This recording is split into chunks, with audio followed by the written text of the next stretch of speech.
Kemudian dalam berdoa itu nanti ada beberapa etika, adab yang kalau kita kerjakan dengan adab itu mempercepat terkabulnya doa. Sama kayak anak minta ke orang tua, dengan adab kan lebih cepat diberikan dibandingkan dengan sekedar meminta tanpa adab. Yang ada malah orang tua bisa merespon dengan respon yang tidak diharapkan. Maka yang pertama, adab itu ada yang terkait waktu, kedua ada yang terkait tempat, ketiga ada yang terkait dengan keadaan. Misal, terkait dengan waktu, doa yang dipanjatkan di pertengahan malam itu berbeda waktunya dengan yang dipanjatkan dalam keadaan siang. Nah, kehusyuannya pun akan lain. Jadi kalau teman-teman buka Quran surah ke-73 Al-Muzammil di ayat yang ke-6. Ya, apalagi ini dipanjatkan dalam keadaan tahajud misalnya. Itu sentuhan ke hatinya lain.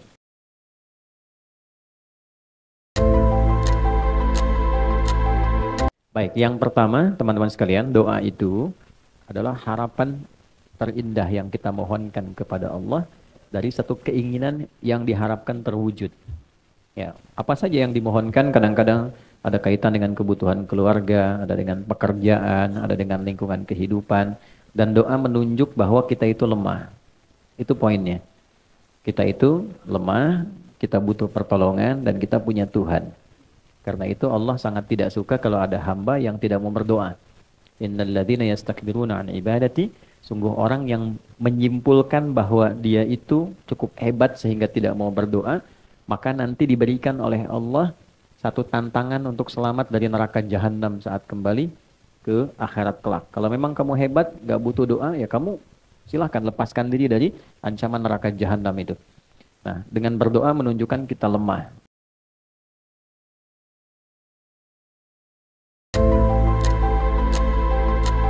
Era Nabi mengajarkan beraktivitas kecuali terukur dan teratur. Bahkan Nabi memulai itu evaluasinya di malam hari.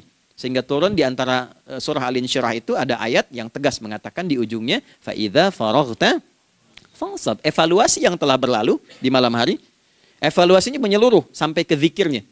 Dicatat nih. Ya, aku hari ini secara spiritual itu, mohon maaf, sholat jamaahnya berapa waktu tuh?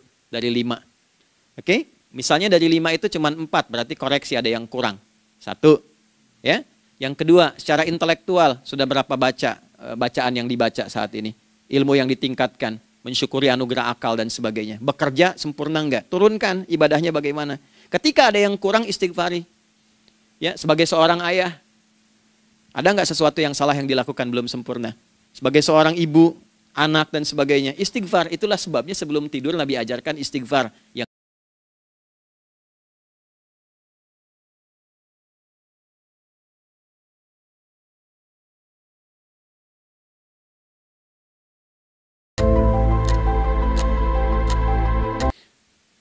alam semesta dalam konteks seperti matahari, kemudian tumbuhan, binatang, ayam bahkan mulai berkokok, punya planning yang teratur. Masa kita makhluk yang dihisab tuh nggak teratur? Nggak punya perencanaan?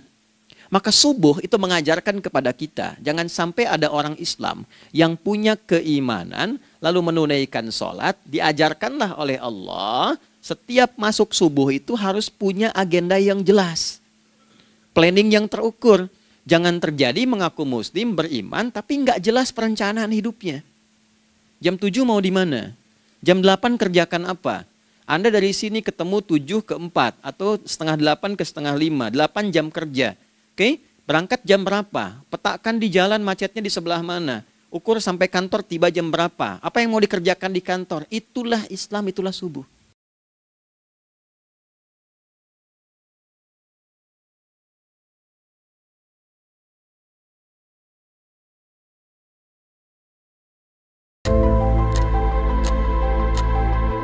Itulah sebabnya kenapa dari kecil kan, usia sekian, dari mulai 3 ke arah 7 tahun contohkan. Ya, orang tuanya sholat, bentangkan sejadah. Kalau bisa, kalau anak sudah mulai suka tuh kasih model sejadah yang anak-anak sukai bentuknya. Ya, dulu ada anak saya senang model mobilan, saya tidak sebutkan supaya tidak endorse gitu ya. Dikasih sejadah dengan pola itu, dia senang tuh ikutin. Kita nggak minta sholat, dia datang sendiri. Ya. Nanti setelah mulai 7 tahun kan baru diajarkan dengan baik. Diajak ke masjid kalau yang laki-laki. Demikian seterusnya. Ya, mengapa dari awal dituntun seperti itu? Untuk memberikan sebuah penguat bahwa penjagaan iman dimulai dari sejak dini.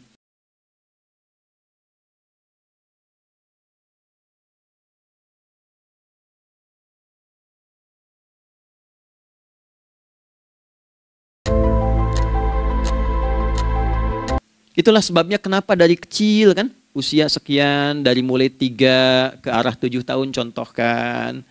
Ya, orang tuanya sholat bentangkan sejadah. Kalau bisa, kalau anak sudah mulai suka tuh kasih model sejadah yang anak-anak sukai bentuknya. Ya, dulu ada anak saya senang model mobilan, saya tidak sebutkan supaya tidak endorse gitu ya. Dikasih sejadah dengan pola itu, dia senang tuh ikutin. Kita nggak minta sholat, dia datang sendiri.